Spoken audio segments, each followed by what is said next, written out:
Podcast.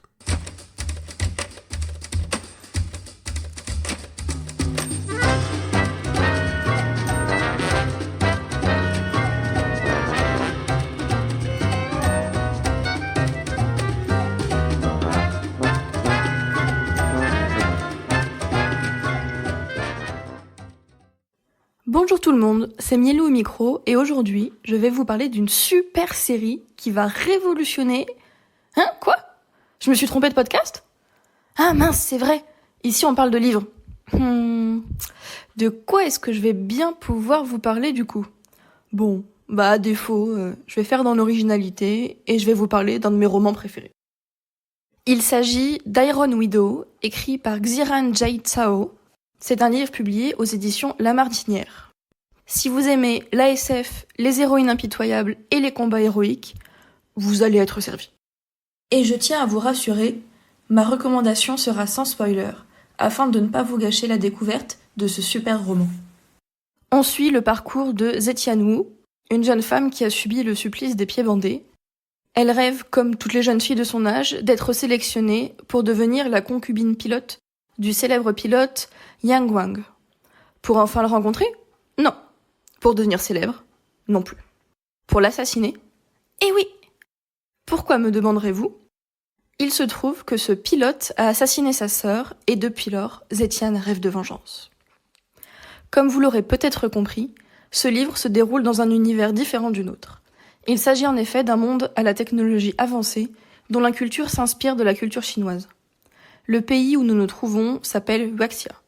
Il s'agit d'un vrai terme qui semble désigner les populations de la Chine antique ou parfois la Chine elle-même, d'après mes longues recherches de 5 minutes sur Internet. Ce pays, donc Huaxia, est attaqué par les Undun, des êtres venus du cosmos qui tentent d'envahir Huaxia depuis 2000 ans. Moi, je les imaginais plutôt comme d'énormes insectes, mais après recherche, le terme Undun désigne une créature issue de la mythologie chinoise. Et d'après les images que j'ai trouvées, elle ressemble plutôt à un mammifère sans tête, un cochon ou un ours selon les versions, qui aurait 2 paires d'ailes d'oiseau et 3 paires de pattes. Peut-on conclure que mon imagination laisse à désirer?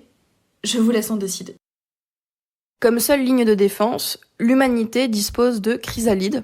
Il s'agit de gigantesques machines pilotées grâce à l'énergie psychique d'un couple.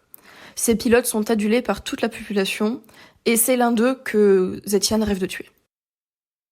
Alors, mon avis. On a ici affaire à une héroïne qui est déterminée et impitoyable.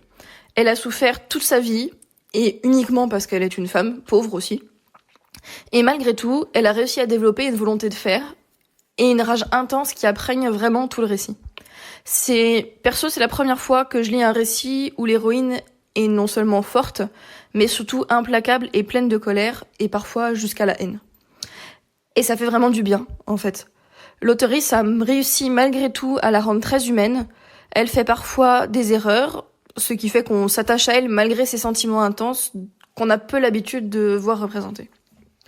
L'univers développé est pour moi un des atouts du livre. Si vous en avez marre des vaisseaux spatiaux à la Star Wars, des elfes ou de la mythologie grecque, ce livre va vraiment vous changer la vie. Ici, pas de point de vue exotisant, l'histoire est écrite par une personne d'origine chinoise qui en maîtrise vraiment la culture, et ça se sent. Qu'est-ce que je pourrais vous dire d'autre? Ah oui, il faut que je vous prévienne, il s'agit d'une série en plusieurs tomes, au moins 2, mais le deuxième n'est pas encore paru aux États-Unis, le pays d'origine, donc en France on n'y est pas encore. Mais je vous le recommande quand même, parce qu'il m'a vraiment, vraiment beaucoup marqué et que je le relis régulièrement. Bref. Entre combat de géants et lutte contre le gouvernement, je vous conseille fortement de lire Iron Widow par l'auteuriste non-binaire Xiran Jay Zhao. Petit disclaimer à la fin, tous les noms d'origine chinoise, la prononciation est totalement aléatoire parce que je ne parle pas du tout chinois.